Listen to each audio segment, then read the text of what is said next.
yo, man, I'm here to work, man. I ain't sang in a week. I mean, I'm 13 years old, and I'm telling him, look, you're gonna put me in the studio, man. We used to actually wrestle off of the frosted flakes because he used to always get up early with me. Now he's one of the richest stars in the world. Yo, what the f Puff just say? Nobody's gonna acknowledge this. Oprah is reportedly trying to distance herself from Diddy after Usher revealed why she had stayed quiet. Usher's recent comments about his connections with Diddy, along with the secrets he's uncovering about big-name celebrities like Oprah and Tom Hanks, are causing a stir in both Hollywood and the music world. The result of being around that man, Sean Puffy Combs, I don't sleep to this day. I have a problem sleeping to this day. Like, yo, man, I'm here to work, man. I ain't sang in a week. I mean, I'm 13 years old, and I'm telling him, look, you're gonna put me in the studio, man. You got Biggie Smalls in there, you got Craig Mack in there. I'm not here to party with you. I don't want to go to the clubs. Matter of fact, I'm too young to even be in here. Why you got me in clubs? We would fight, we would tussle. Back in the days when he... Let's talk about what's happening with Harvey Weinstein. I know you posted on Facebook already, but you haven't kind of spoken yet publicly about what's going on. I think that this is, I'm always trying to look for the rainbow in the cloud, whatever is the silver lining. And this is what I do know for sure.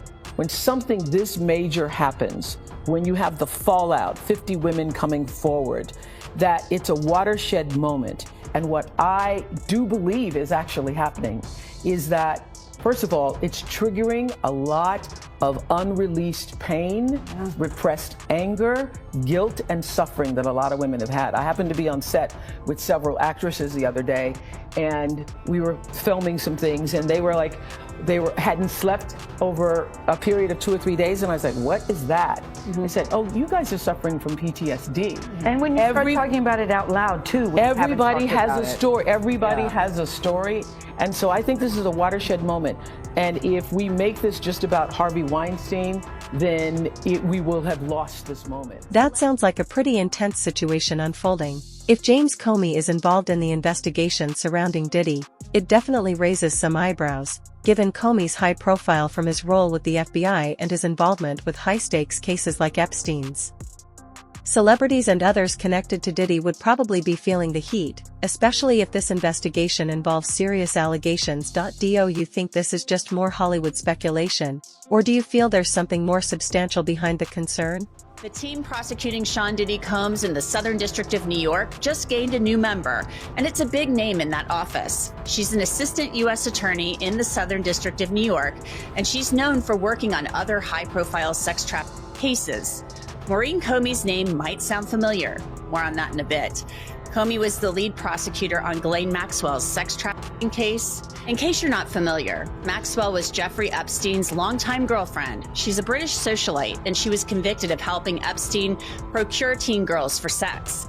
Maxwell is appealing her conviction, won by the team led by Maureen Comey. Maureen Comey was also on the prosecution team for Epstein himself before he died by suicide in the Metropolitan Detention Center in Brooklyn. There's a lot going on here. Oprah has always been a big name in Hollywood, so her ties to controversial figures naturally grab attention.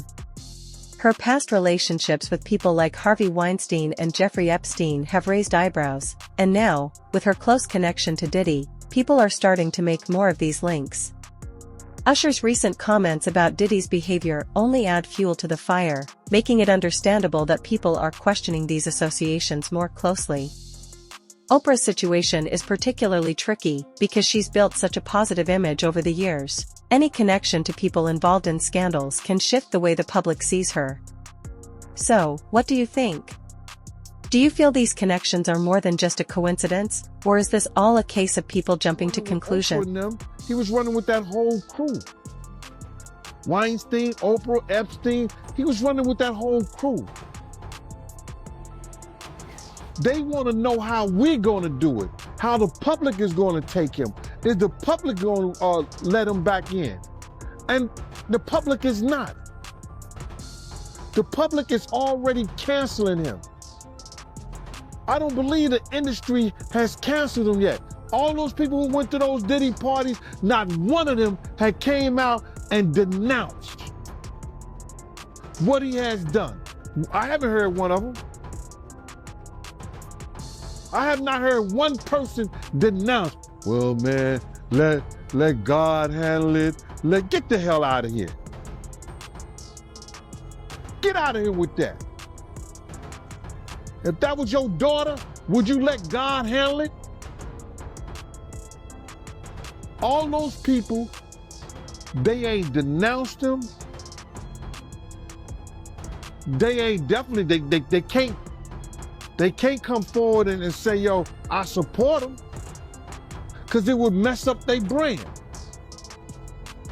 It would mess up their brand. Jay-Z, we the only one could call each other Sean. Jay is the only one could call me Sean. I'm the only one could call him Sean. Get the hell out of here. If that ain't no fun boy stuff.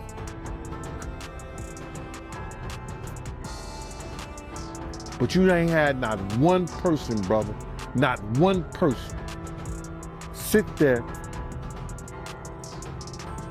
denounce what he did, or come forward and say, I support him. It does look like Oprah might be trying to distance herself, especially given her past connections to figures like Weinstein and Epstein.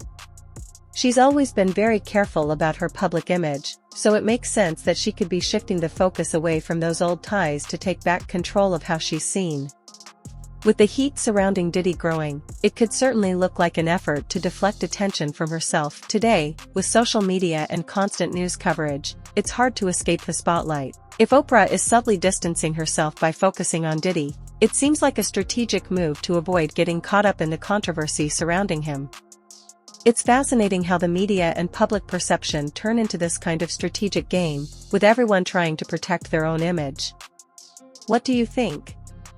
Is Oprah playing it smart, or does it seem like a move that's too obvious? We will have lost this moment. I think this is a moment where no matter what business you work in, there have been women who not only had the disease to please, that's a part of it, but who felt that in order to keep my job, in order to keep my position, in order to keep moving forward, I've got to smile, I've got to look the other way, I got to pretend he didn't say that, I got to pretend he didn't touch me. I think those days are about to be over. Are over. And if it happens to you back in the day, you would say, sometimes you're not even aware what he just said, was it really inappropriate? I know you've had a couple moments. Where you just think, what did he just say? Yes, I remember Gail had a moment when she came and said to me, when somebody said that it was so inappropriate, I was like, oh my God, you could sue over that. But no, and all I said was, what did you say? And then they repeated it. Yes. Terrible. I just sat there typing with my 20-something-year-old. Pretend you didn't hear it. Yeah. You pretend it's okay. You pretend you didn't. No, it isn't. You're right, Jeff. It absolutely. You're absolutely right. But a lot of women have been silenced, and I know. But I do think it's going to change. Being a victim of child sexual abuse, that when you feel like you cannot be heard, and then other people start speaking out, it makes you feel like, oh, now I can speak out too. Yeah. So, And you've been speaking about it for years. Yeah. That's an interesting point. Tom Hanks has definitely used a similar strategy in the past, distancing himself from any questionable events as soon as investigations start to surface. It's not uncommon for celebrities to deny involvement or claim they weren't at certain parties. The idea that there are sexual predators in power, not just in Hollywood, but I think in all across any place there's a boss with underlings in any corporation or any industry, you have a type of sexual politics that goes on that can slide in between appropriate ethics and decorum to inappropriate behavior to the point of harassment and sexual predatory behavior. Well, I mean, I think people understand that, but the larger question is there a culture of complicity in Hollywood where women are afraid to speak up because they'll be blacklisted, men are afraid to speak up because either they're out of the same fear or they just think, well, this is the way the system works. I think there are people that say, hey, this is how it works, pure and simple, and this is why I got into it, and this is why I have power. This is how it works, and you have to understand that. That does not carry the day. Complicity is also complicity. The people who know, well, look, this is how we do business, and that's what it's got to be done. I'm sorry, it's like that. So beware. That's also present, without a doubt, but it does not carry the day. There's also people that were afraid to speak out, who were victims, that did not go forward, that signed, negotiated settlement deals of which a non-disclosure agreement was part and parcel to it, That also does not carry the day. We want to thank you. Come here. Don't sit on the bed at night. No homo. No, just don't get close to the bed. Don't get close. But it's just like, yo, we want to thank you for hosting the thing, man. It's been a pleasure. You didn't have to do it. You did it. No. I definitely didn't have to do it. I definitely didn't have to. First and foremost, I'm not getting in the bed. Shouts out to him and what he did. I'm just gonna, if we can, let's just put the camera a little this way, just so we're not. I don't want my shot to even, I don't want it to come close to the bed at all. Usher look like he fresh off a goddamn plane. Usher Fresh off the guard stage. That's my brother right here from day one. We used to wake up and, pause, but like, just back in the days when he was like 10 and I was a little bit older, his older brother, we used to fight over the frosted flakes. You know what I'm saying? Before pause was invented. You know what I'm saying? But it's my brother for real. We used to actually wrestle off of the frosted flakes because he used to always get up early. Now he's one of the richest stars in the world. And what the f*** Puff just say? Nobody's gonna acknowledge this for me. Puff just said we used to wrestle over the frosted flakes, and we're streaming live. That was stupid. Listen, that was stupid. Listen, we having a good time, yo. Oh, your Usher made it in the. Hey, yo. That's a strong point. Diddy's close relationships with people who've been around during those infamous parties definitely raises eyebrows. If he's willing to leak private moments of someone like Usher as a form of retaliation, it could set a dangerous precedent. It makes you wonder if other celebrities connected to him will eventually face similar exposure. There are a lot of people in Hollywood who are probably worried about which Diddy parties they were at and what was going on. That's not to say that they were necessarily even involved in any of the things that are alleged by the U.S. Attorney's Office. But if you're at that party and it turns out that that's when he set up one of these freak-off sex parties, or that it was going on in another room and you didn't know about it, there's a good chance that you're going to be called by the U.S. Attorney's Office. And certainly if you were involved, you would get a call because they're going to want to know everything you want to know and may even want you to be a witness. I just think, we're just starting to scratch the surface of what this case, this case is going to touch and involve. And the feds have said that this remains an open investigation. There could be more charges for Diddy. There could be more charges for other people involved.